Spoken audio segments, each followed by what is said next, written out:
guys, welcome to another video. This one's going to be a really exciting one. It's what are my must-haves for a 0 to 6 month old baby, because Myra just is about to turn 7 months, so I thought while all of these things are still fresh in my mind, I should do a video on this. And right now she's napping, so what better time? Excuse my casual attire, I've just gotten back from taking her swimming, but I thought, you know what, I should just do the video and get it done. So the first thing I want to mention is I might not be able to edit these videos. They're probably most likely going straight from my phone after this onto YouTube. So I'm really sorry I just don't have the time to put in photos and show you all the different items here on the screen at the same time while I'm talking. But what I will do is put all the links to all the items I've mentioned down in the description box below, so make sure to check them out. And if you've still got questions, just drop me a message on Instagram or you can comment down below as well. I'll check both. Alright, so the first item that I really could not have done without, and I highly recommend, is the Skip Hop Activity Gym, or any activity gym or play gym like they're called. They're basically a mat with arches on the top with toys hanging down. The one we've got is actually a 5-in-1. I can't remember what the 5 different aspects are, but basically it grows as your baby grows, so it converts into different things. It came with a set of hanging toys on its own, but then it also has options to add on multiple more toys, so we've gone and bought a few more toys to add on to it. Myra absolutely adores it. I actually bought it when she was about 2 months old, so very early on, but I bought it initially so that I could at least keep her down for like maybe 10-15 minutes at once, so I could pop into the loo. Now she can easily stay in there for like an hour just playing. It's a different thing that she's now on the go, so she doesn't stay in the activity gym and just ventures out. But this is one where it converts into a ball pit, so as soon as she is able to sit upright, and I'm confident I can leave her sitting upright on her own, then I'm gonna make this into a ball pit. That's just, yeah, it's been absolute lifesaver. Like I said, I just keep her here and she plays very happily.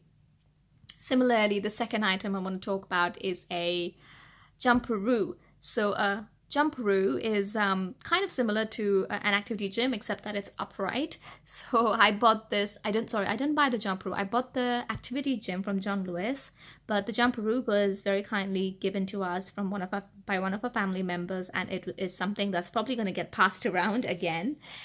This one is the Baby Einstein jumperoo. It's again got the option of hanging toys on the side, and then it's also got little what do you call it, like toys stuck onto it on the table around the seat. Myra absolutely enjoys this one as well, so I kind of pass her from the activity gym onto the jumperoo when she's tired of that, back into the activity gym, and so on and so forth. And I bought this, I got this around when she was 4 months old, not 4 months, 5 months actually. Yeah, 5 months old, when she was really into standing upright and wanted to bounce and be, you know, just look around as to what's happening rather than lying on her back all the time. So I've kept her in the kitchen, and I just put her in there so she can watch me cook or just do my own stuff in the kitchen. She really enjoys that.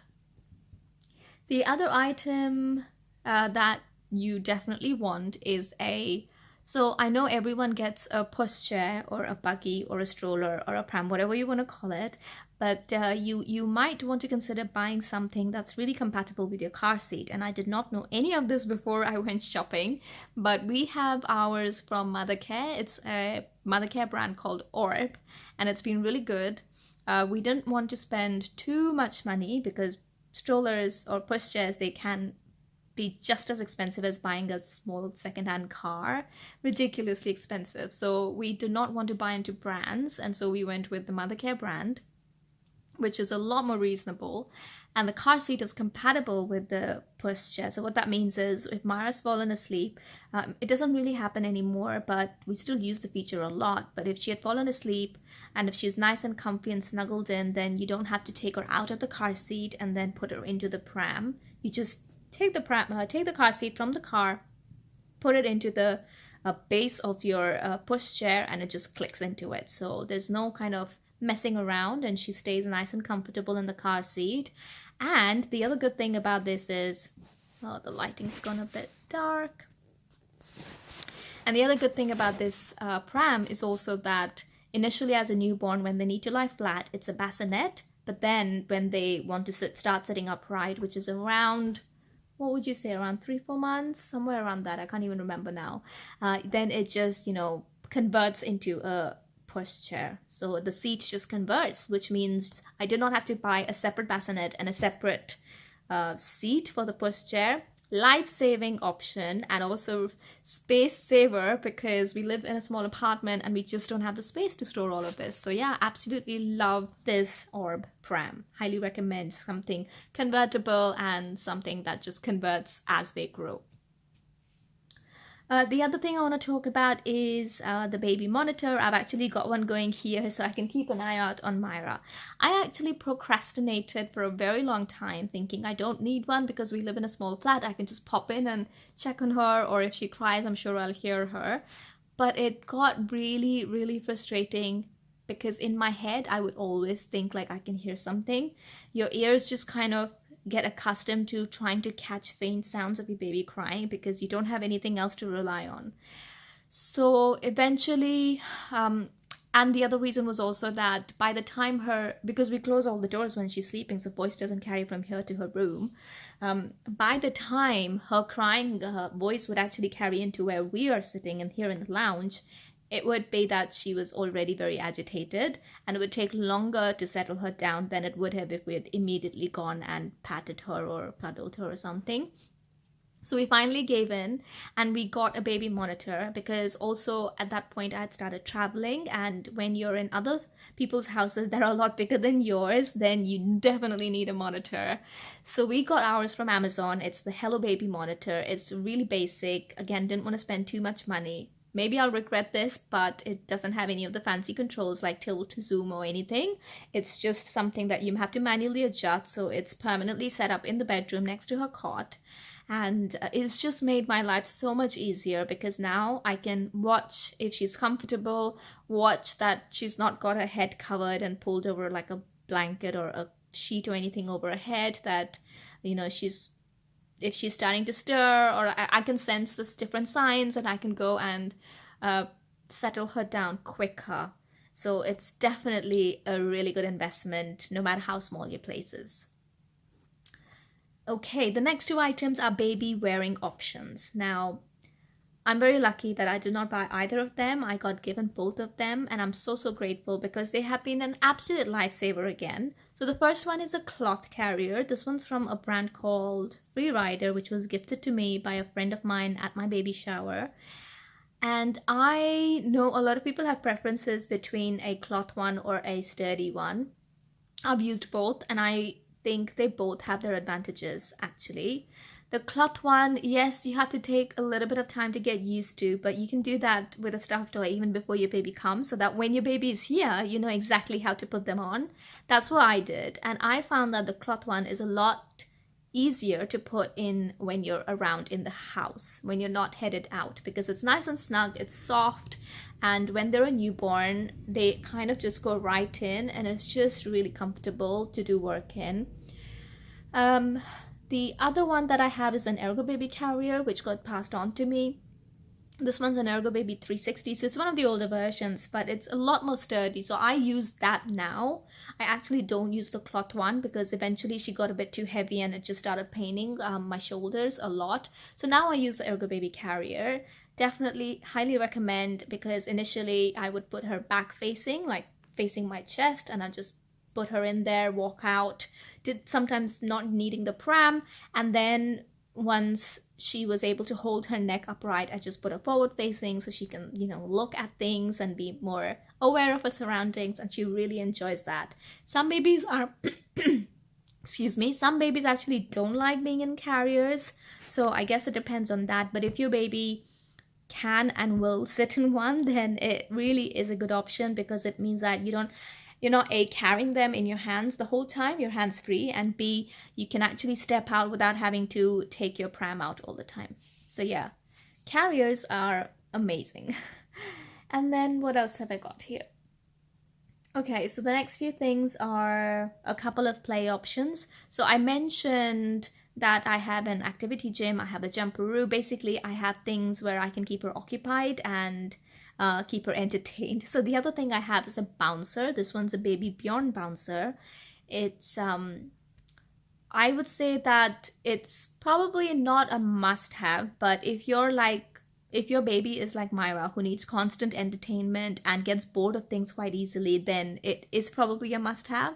So what I've done is I've kept that chair by our window where she can just sit there and, like an old man, watch the life go by outside our window. But she absolutely enjoys that now. Initially she didn't, but I think once she became more aware of her surroundings and she understood that her mom is not too far away from her, then she was fine being left in that chair. The good thing about this bouncer, as the name suggests, is that as the baby moves, the action of the baby makes the chair bounce on its own. So sometimes it's quite self-soothing as well. There have been some rare moments where she's managed to fall asleep in that chair. It doesn't happen that often. But again, like I said, it's something that you need if your baby needs a lot of entertainment. Okay, right. So what else have I got? Cot. I know a cot is something obviously every parent will buy. If not a cot, then something similar. But the reason I want to mention a cot is that we've got a side drop. How do you call it? The cot where the side drops. So Myra has been co-sleeping next to my side of the bed because it's just that's what you do for the first 6 months. And so we decided to not go for a Moses basket or any other kind. We just wanted a cot which we knew we would use longer term. The base is adjustable and the side drops, and that's been again a lifesaver because I know that we're going to use this cot for a longer term, and the side drop means that when at night or any time I wanted to just take her out of the cot, it's just a lot easier rather than having to go over the bars and bend and everything. Some simple things, but they do really make your life super easy. So my cot's from John Lewis, and again, absolutely love that function. Talking about cot and entertainment, cot mobiles. Definitely recommend getting a musical one because we had one initially that was just a simple mobile and it wouldn't turn, it wouldn't make any sound, so it's great. She would look at all the colors, but then my sister-in-law bought her one from Mothercare where you turn it manually and then it unwinds and makes a really nice musical sound, and Myra just absolutely adores it. She still listens to it, and again, if I know she's getting bored in any of these other things that I've got for her, I'll put her on the cot, turn the mobile on. It also is great for when I have to shower. I literally time my shower so that I'm done by the time that stops unwinding. So a musical mobile, guys, check it out. And finally, I think that's the last one I want to talk about. Second last one actually is a Jellycat book. I'll see if I can grab one. I've got one here. So I've got 2 of these books. These are soft play books by this brand called Jellycat. And the cool thing about them is that it's obviously soft and crunchy, so it's great for sensory play. And then it's got these tails sticking out the bottom. Myra loves this book. The other one's a smaller version I've got, and it sits in my car, in her car seat, because I know how much she loves it and she just doesn't go anywhere without it. So she loves fighting on these tails, looking at the colors, at the sound, just absolutely adores it. Definitely a good buy. And then the final thing today I want to talk about is Sleepyhead. A very controversial item. And a lot of people swear by it. Some people don't want the fuss. I would say it's an expensive item. Buy it if you can afford it and if you think you'll use it. Basically, NHS recommends not to use it because they think it's, I guess, an obstruction to babies while they sleep. I don't think it's an obstruction, and I don't think it obstructs ventilation, as they say, in any way. I think it's absolutely fine.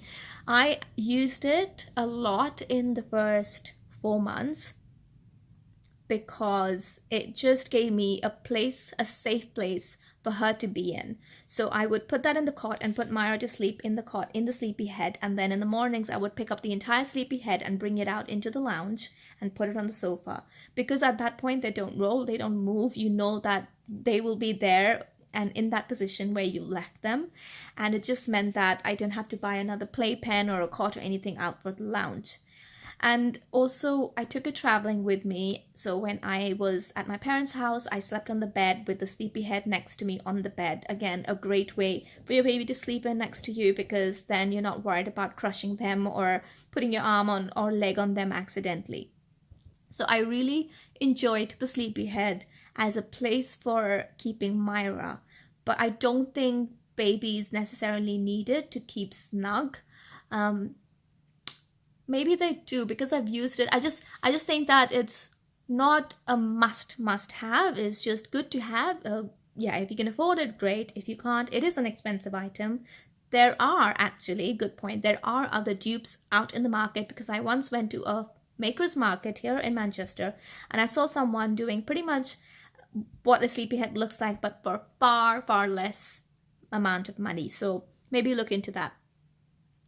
So sleepy head, great as a placemat for your baby, but do they actually need it for sleep? I'm not convinced. I weaned her out of the sleepy head by around 3 months, and by 4 months she was completely out of the sleepy head, because I didn't want her to get dependent on a sleepy head. It's a nuisance. You don't want to have to carry it around, and it's just, in summertime you definitely don't want a sleepy head, because it's like, we've had a heat wave this year and I could not have done with a sleepy head in the cot. It was way too hot for that. Okay, that was a mouthful. I hope that you've enjoyed, I hope you've enjoyed this video. Sorry, it's a bit of a very raw version, because that's all I have time for right now. If you've got any questions, drop me a line below or message me on Instagram, and I will catch you in my next video. Bye guys.